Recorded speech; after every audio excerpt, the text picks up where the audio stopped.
already jealous. I love it. I love it. All right. Welcome to Cocktails, Code, and Conversations, the first ever video podcast.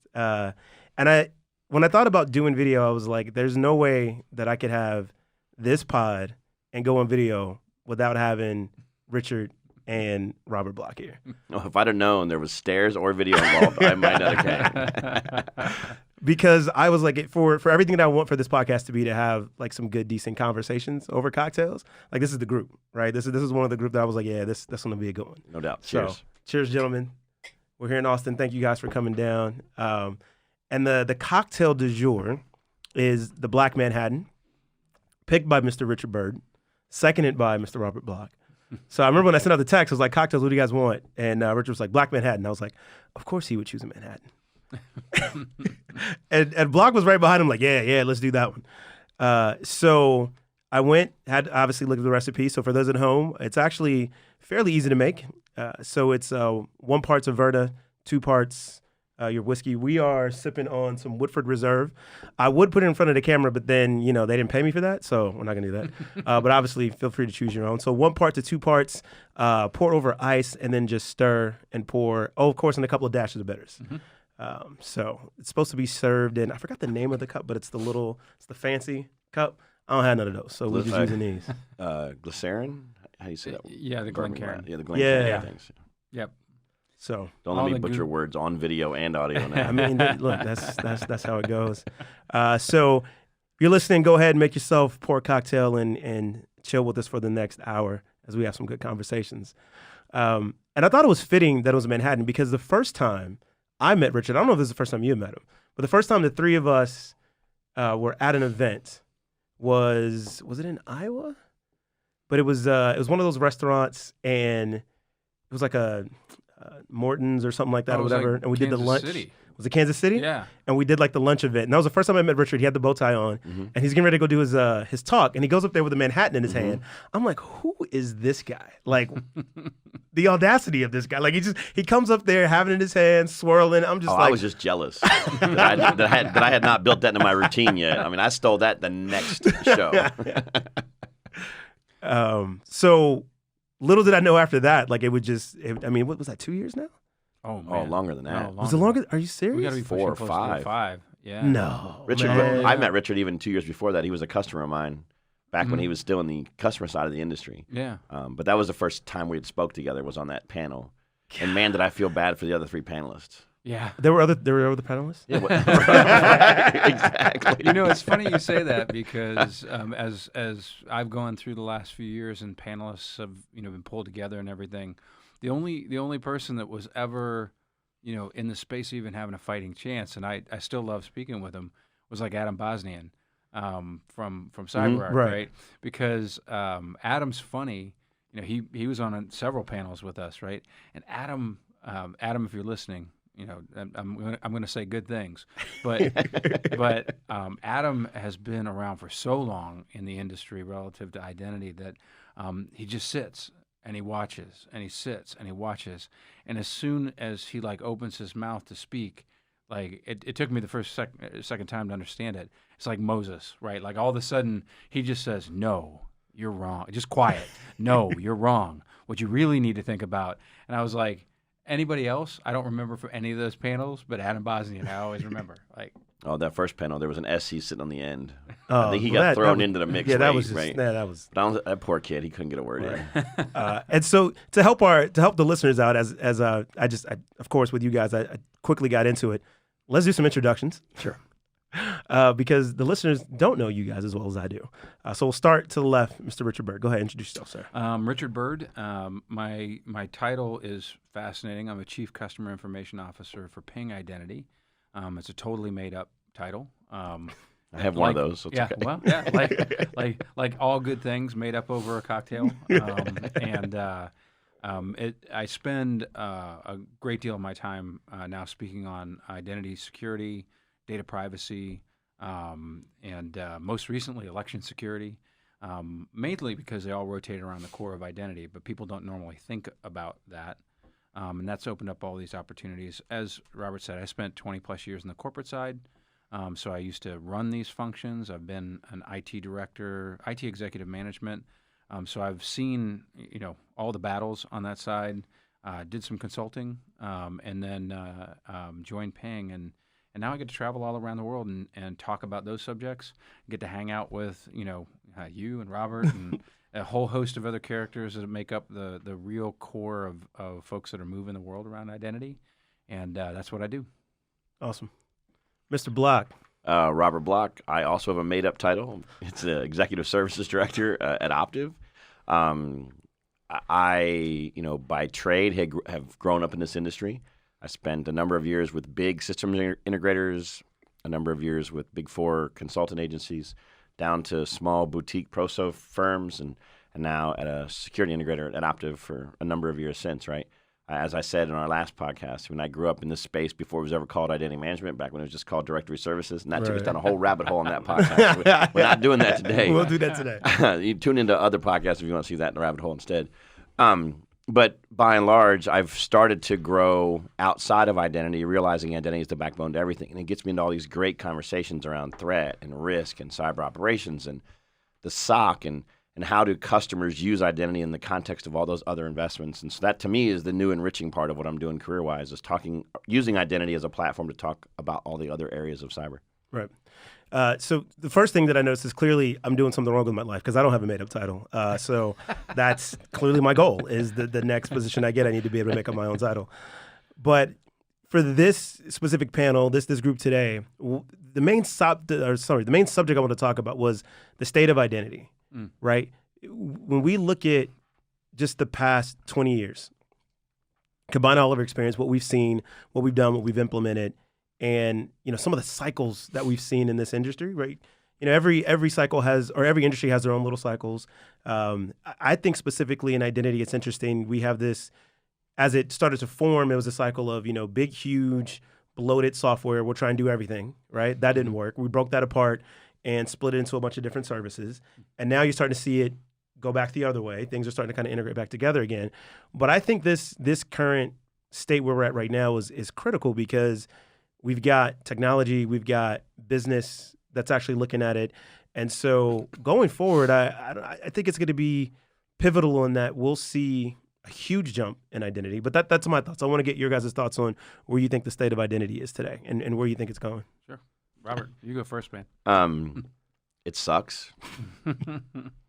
And I don't know that we can avoid it per se. Right. I think what we've habitually done is try to fix one problem at a time. Every problem we create, we then try to go fix, right? If we back ourselves all the way back up to directory services, we had them everywhere, and then we were like, hey, we got to consolidate them and make one centralized directory, and then then we put, now we have all these people that are manually being put here, now we have to provision.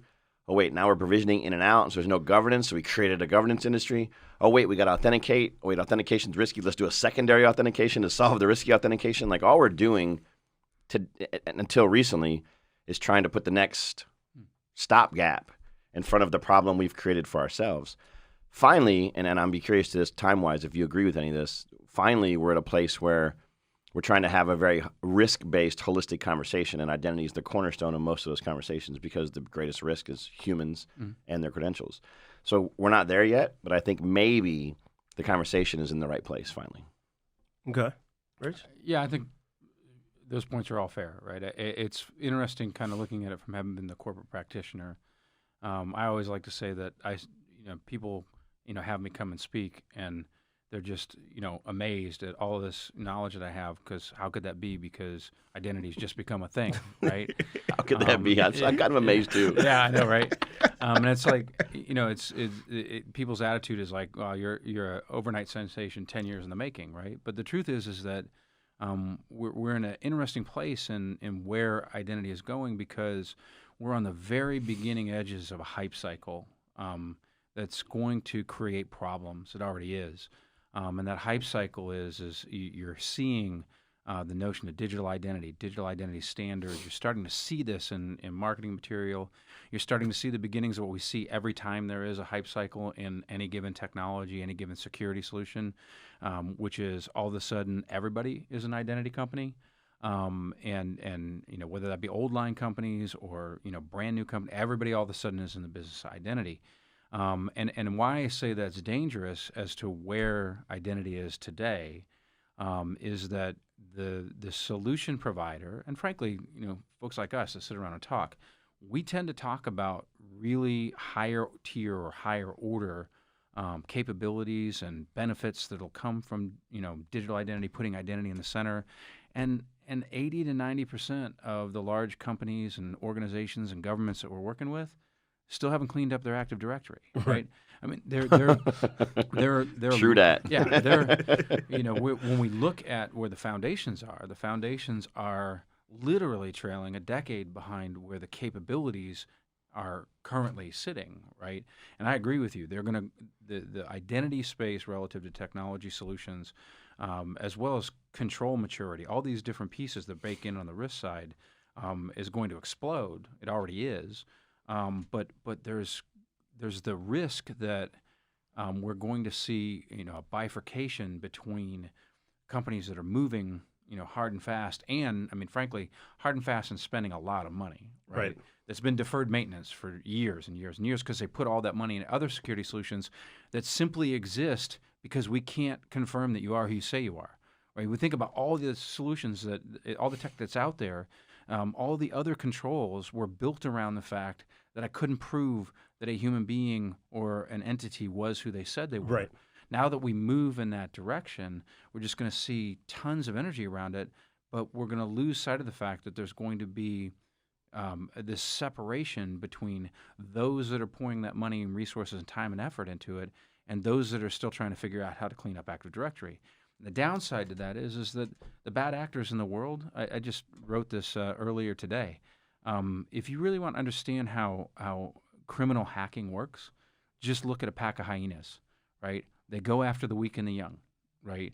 Those are always going to be the most tempting targets. So if people are still cleaning up the junk and other people are up here, the ones cleaning up the junk are the ones that are going to get crushed, in terms of... Yeah, the real front runners, the innovators, have vulnerabilities they're unaware of yet because they're out there innovating. Right. So that's a great attack point. And then to your point, the laggards, the senior citizens who have not quite gotten off that homegrown application represent just as much of an attack surface for the attackers. Yeah, you said rich. something, though, that I want to go back to, in that you said everybody is an identity company. I mean, I really, truly think everybody, and I mean even businesses, not solution providers, right? Everybody is an identity company in that no matter what you do for a business, you're a tech company. Right.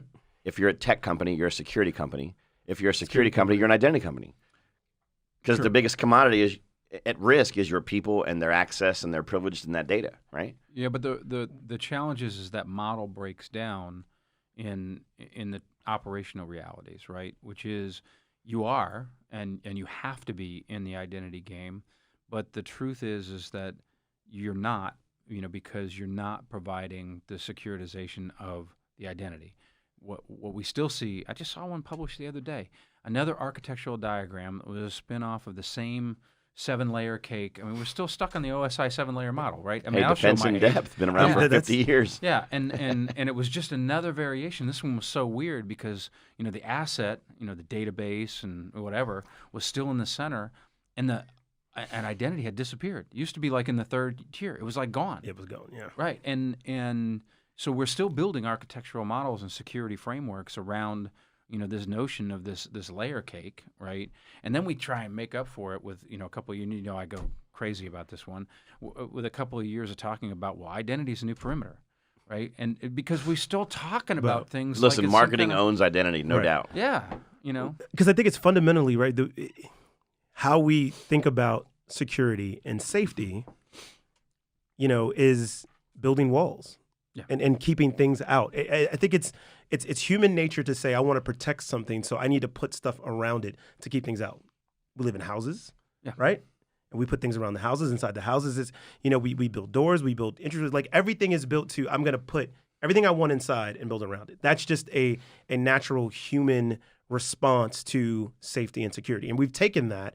And so we're just going to do the same thing in the digital realm is whatever I have that's important, I'm going to put in the middle, and then I'm going to surround things around it. The interesting that I found out the one thing that I find interesting is like when Google did the whole Beyond Corp thing and the whole zero trust thing, right? As everybody was talking about it, marketing people grabbed onto it, so everybody had to have some kind of say to it.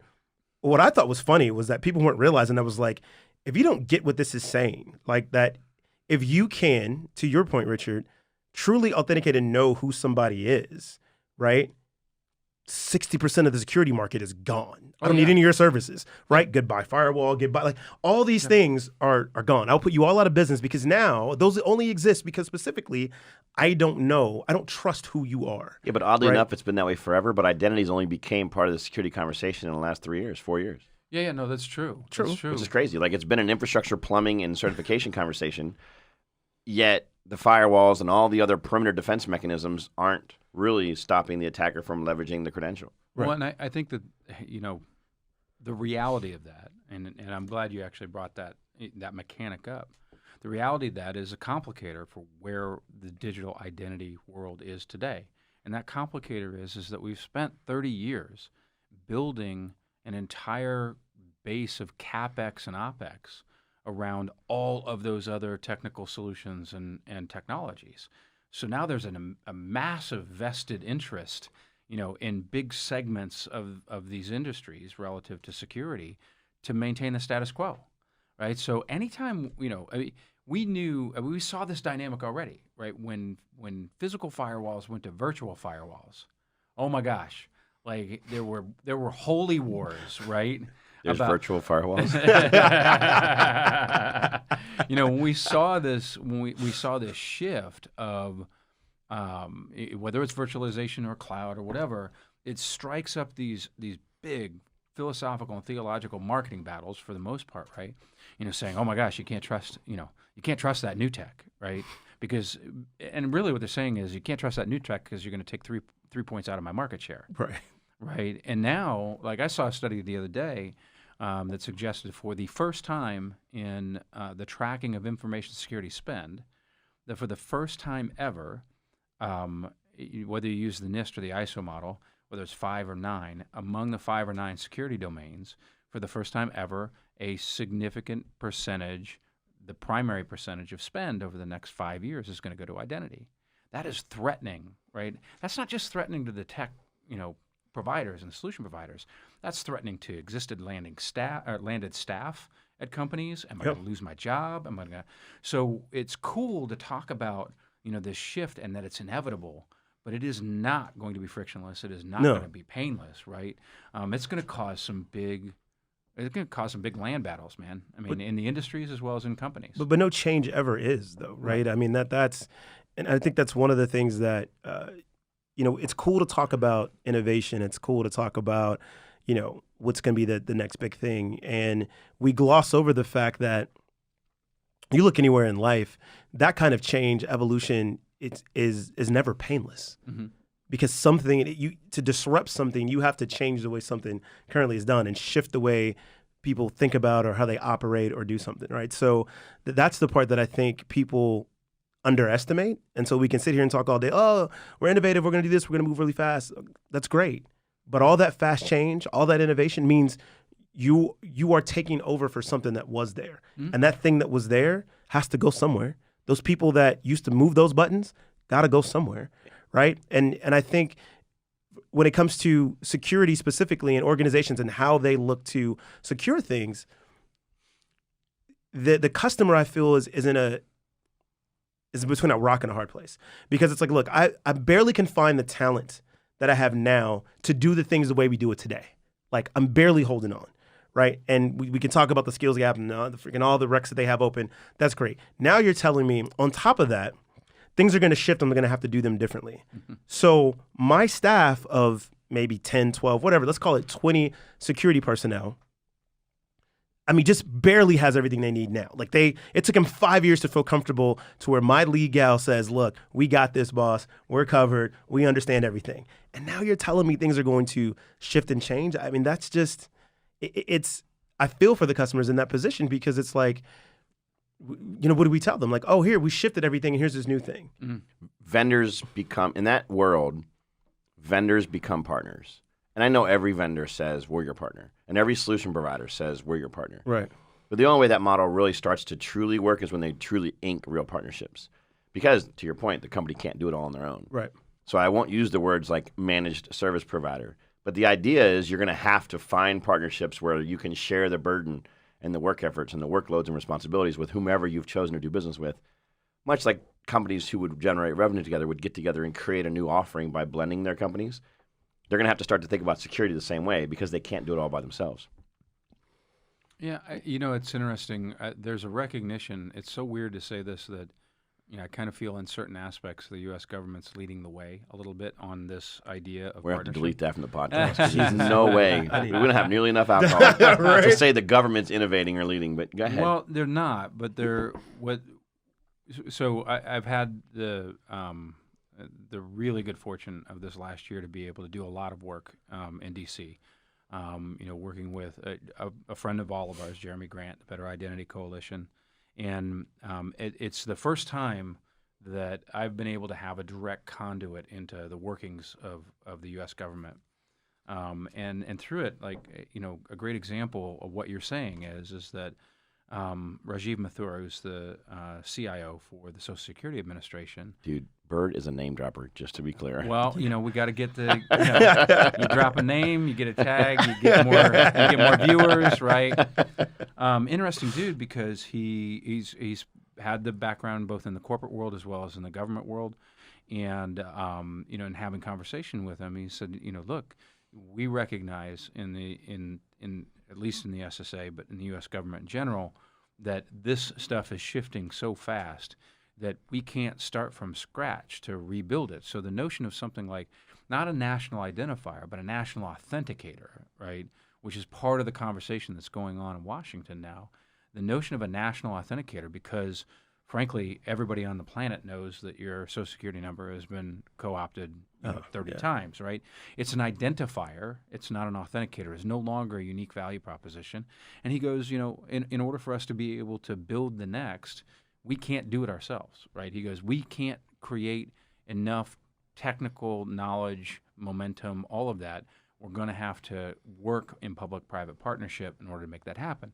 So, and that's not the only example. The U.S. Department of Treasury and the Department of Defense, they're all looking at this because they have the same problem, right? When you think about their nation-state risk, or you think about their financial risk relative to the system, their same problem is when you look at what's been happening at the IRS year over year, synthetic fraud, stealing of Social Security numbers from youngsters and turning those into full-fledged digital human beings, and then taking tax refunds that don't belong to them. I mean, every year they shut down processing because some other wave of accounts or refunds have come in, tax forms, and so the exposures relative to understanding that they're related to authenticatable identity is becoming really, really clear in the government.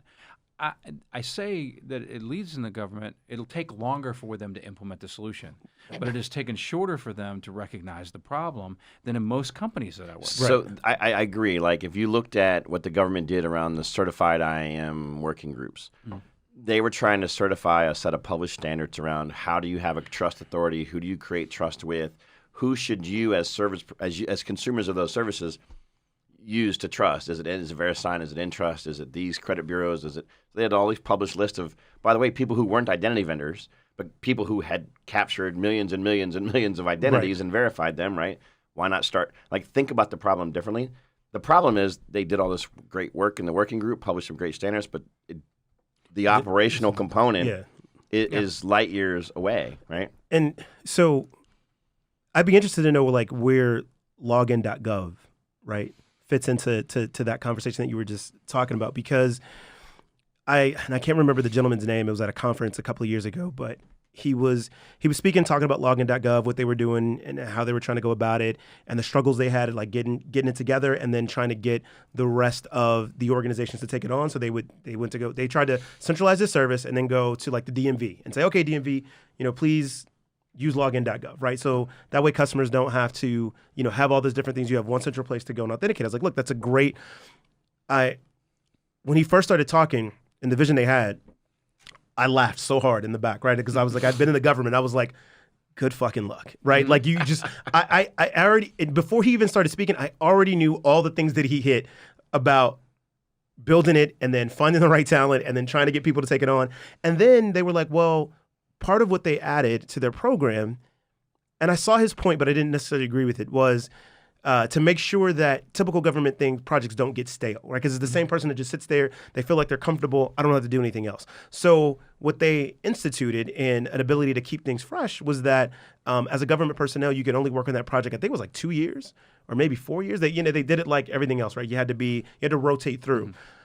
And in any other standard, I was like, that's probably a good move. I was like, but in the government where things take so long to push, like you do need some kind of stability. So all you're doing is every 2 years, you're starting over again. Creating a learning curve, yeah. Because that person's out. Now a new person's in who's run the project. Now everything else remains like what they did, but that person's got to get up to speed and do all these things, and they've got new ideas, and they waste a year trying to do that. Then they get another year of actual productivity, and then they're gone, right? And that's part of the reason why login.gov just hasn't I gone think, as far as they wanted it to. I think as the space continues to mold into this public-private working relationship, so not just the government in general, but the client-side companies engaging with solution providers, the more those partnerships take place. Today, we sell them software, they buy it, consume it, deploy it, and use it.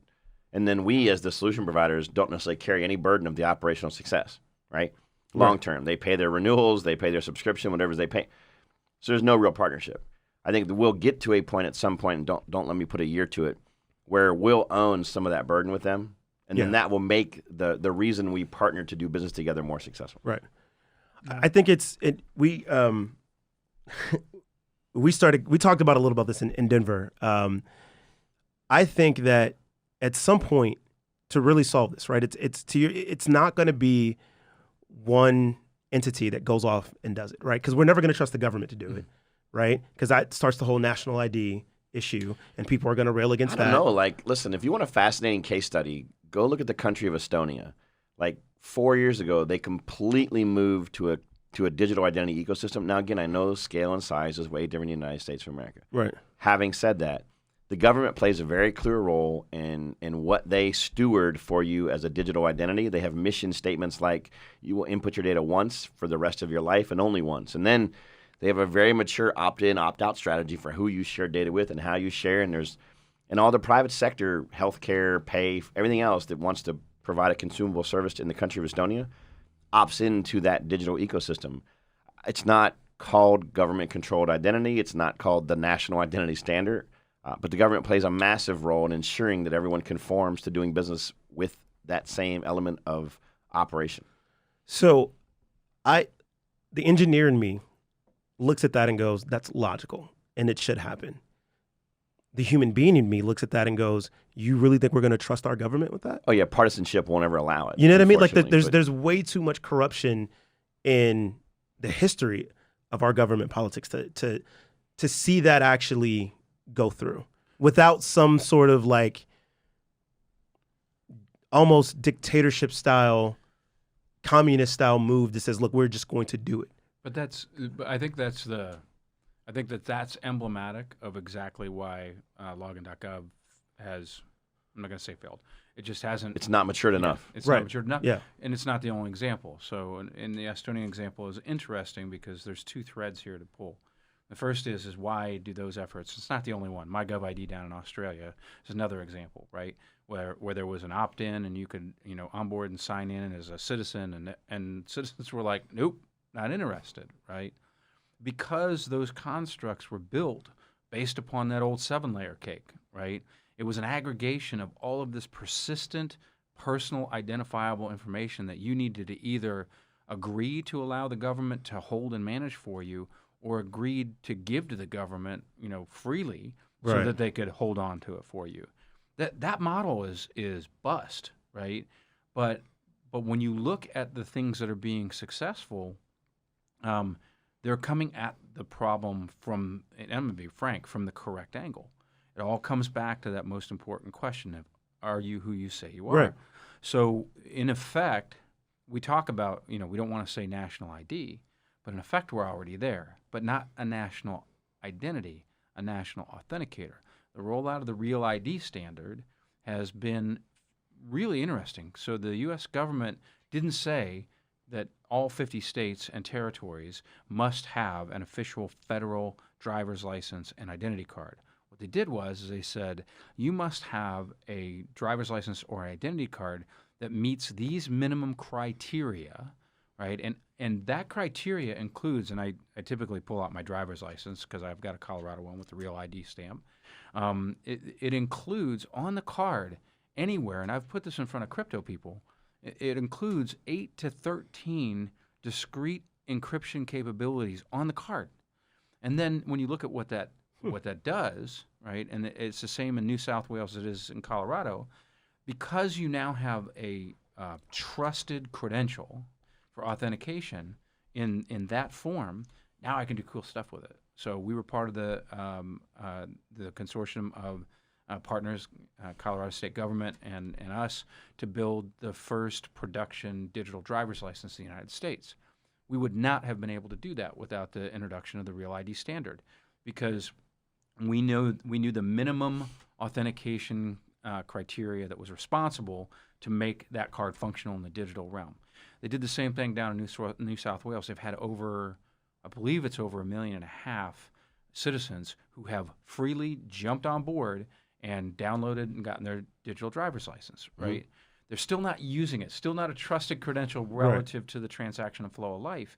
But we're answering the question in the right way, as opposed to being confused by the history, right? We're saying, what's important is not does everyone have tons and tons of your information about you and holding on to it forever, is in the moment of a digital transaction, when I cross the veil between where I'm sitting and what I'm doing in the digital world, can I prove that I am who I say I am? That approach is going to be the thing that causes this rocket ride that's coming over the next couple of years. But here's where I think systemically what's always been the problem.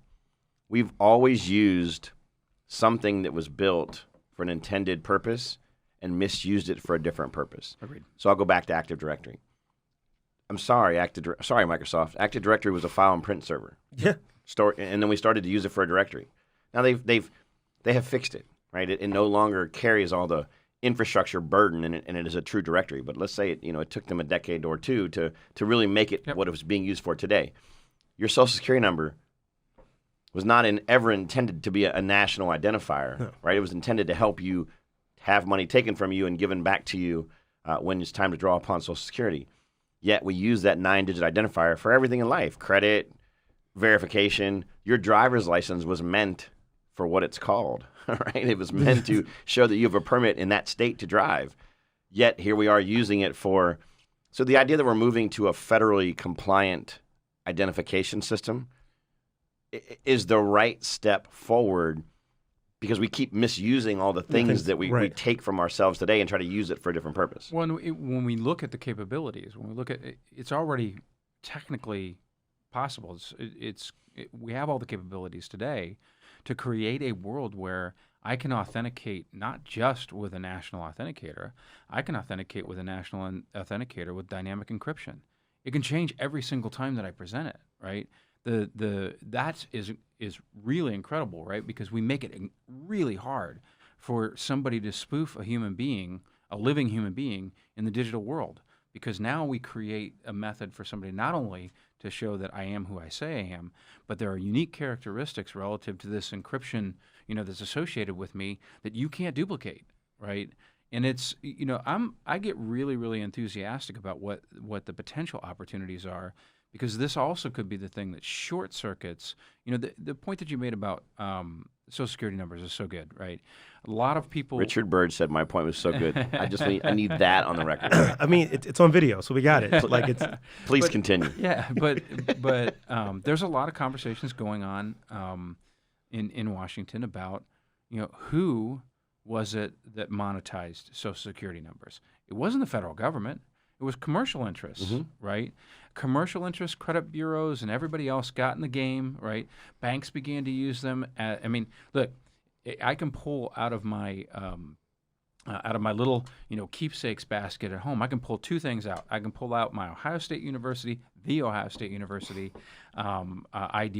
and I can pull out my United States military ID, and both of them had as my identification number my Social Security number printed right on the card, right? And so there's this discussion about if commercial interests took and turned the Social Security number into a risky asset, right? Why don't we just publish them? right? Demonetize their value.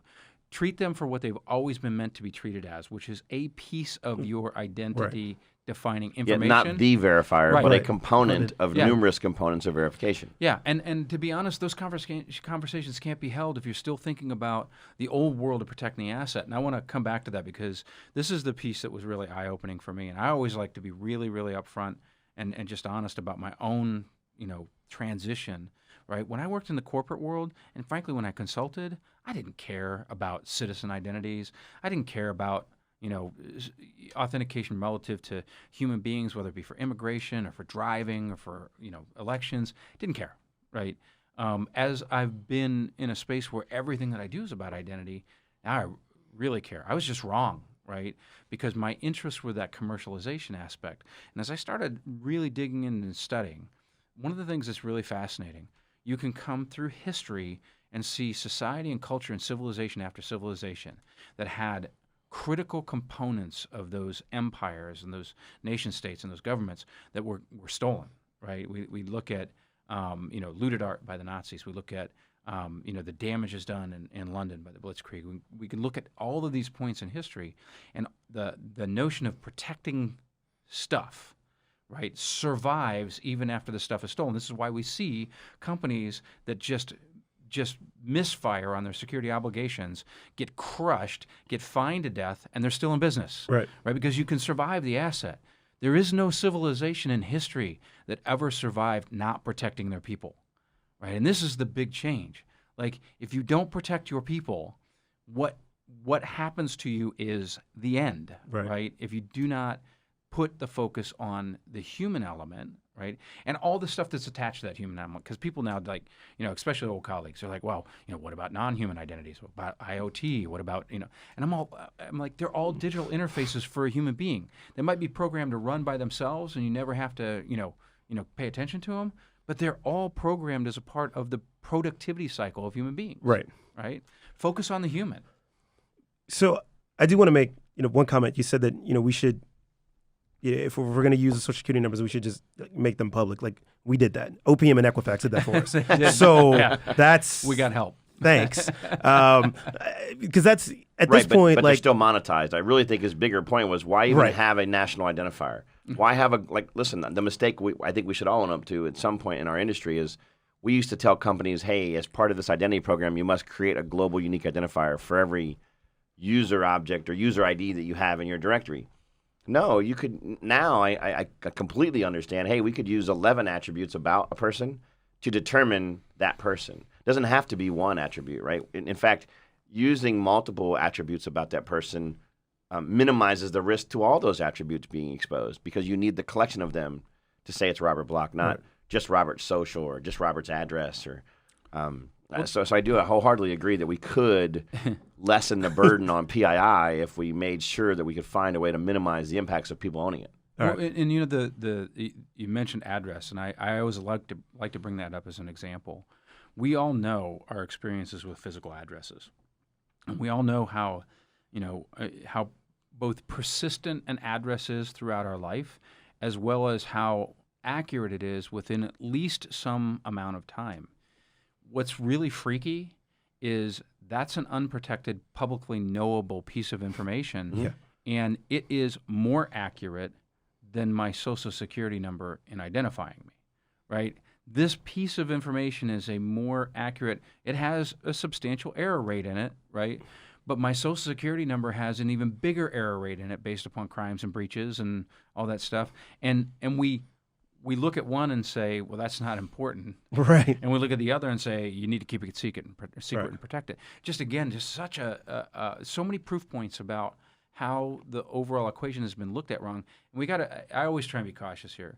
We always just have to remember that technology was born in the air gap, right? It was born in a space where, security wasn't the issue. We've all worked in this industry for a long time. We know that security has been a secondary topic, tertiary topic, for years, right? I need business functionality. I want a rewards program for my customers, kick the dev cycles out, worry about the application scans later, let me get to production.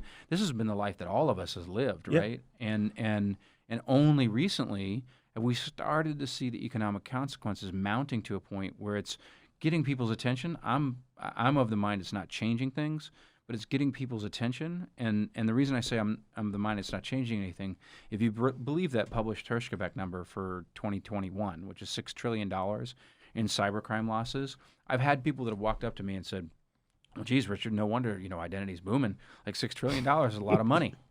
And I'm like, no. Right. No, $6 trillion, if you've worked in banking, like I have, $6 trillion is basically 1.25 days worth of global clearing of the entire world economy. That's it. Right. That's how much money moves from one account to another in the world in a day. And that number is not compelling enough for businesses to get their act together. And what is that number? That number could be terrifying, right? That number could be something in the 30, 40, $50 trillion mark. You said it. So I'm going to have to hold on one second because we do have to wrap up. We're getting the sign that we have to wrap The up. hour's up. Wow. I'm telling you, you know how it happens when we get together. So obviously there's going to have to be a part 2. I see that now. We'll make that happen. Or a part But- You get your made-up title. After I get my made up title, there'll be a part 2 to this discussion. So. But as we get ready to wrap up, want to go around, give you guys, parting shots. Like one big thing that you want to see going forward in a state of identity. Let's start with you, Rob. I'm going to steal from Richard because that was the point I was going to make a second ago, and I'll just wrap on that point. We won't see change until tragedy happens. You said it, I think, on a LinkedIn or a Facebook post a few months ago. All this financial impact to these breaches, the companies are still in business the day after. All these regulatory fines being levied against companies, they're still in business the day after. When we experience death from an identity breach or a real tragedy from an identity breach, we'll have change in legislation started immediately and immensely, right? I hope we don't get to that point, but I really think you made a really great point when you said that tragedy is what moves things in America, unfortunately, and that's where we're still waiting for that shoe to drop. Yeah, I really do appreciate the note on that because the frustrating point is that I do think that people don't recognize that there are bad people that are actively trying to find ways to cross that threshold in the digital to create human physical harm. Right. Power plants, things, right. Yeah. Correct. And even down to like the example I gave with the National Health Services, surgeries that have to be moved because, the Ransomware on the virus, systems. crushes Yep. everything, right? So it's going to happen, and that mortality component will definitely be a game changer. But I do think if there was one thing that I want to see, I do want to see the move of identity into a place where we can do what is really the most important thing in securing the world, securing everything, right? Which is give people power, Right. Empower people to be a part of their identity. I mean, I'm not suggesting things like SSI or that. No, but let me be my own identity service provider, 100%. Yeah, let me have my authenticator. Let me be able to prove that I am who I say I am, and that will cause this cloud of hopelessness and defeatism that we all have. I mean, you've heard me say it. Like, the worst thing a CISO ever has said in front of me is it's not a matter of if, it's a matter of when. Like in what other human endeavor do we ever walk around going, I know I'm going to lose. I know I'm going to lose. And that's the way that we've built the entire cybersecurity framework. Yeah. We know we're going to get beat, right? We can change that script if we give power.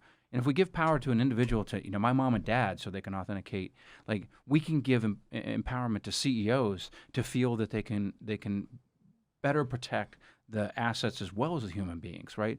That's what I really want to see is just give people the power to have a say in their security in the digital world. I think we need to end on that note. Seriously. That kind of trumps anything I was going to say anyway. Oh. Gentlemen, as always, it's always good seeing you. It's always good hanging out with you guys and talking. Let's make a part 2 happen. Absolutely. Maybe we'll do a remote destination. Nah, we'll get together again. I'm thinking like Hawaii. Aruba. No doubt. You know what I mean? Aruba would be In good. February. We should get some mics. I'll hit up the guys here at Permanent Record. Like, hey, we'll just all just going to go out on the beach for a while. You guys just bring the equipment, and we'll just talk. Maybe we should just go back to that chop house in Kansas City. All right. Everybody, thanks for tuning in. To the next cocktail, to the next conversation. Thanks. Thank you.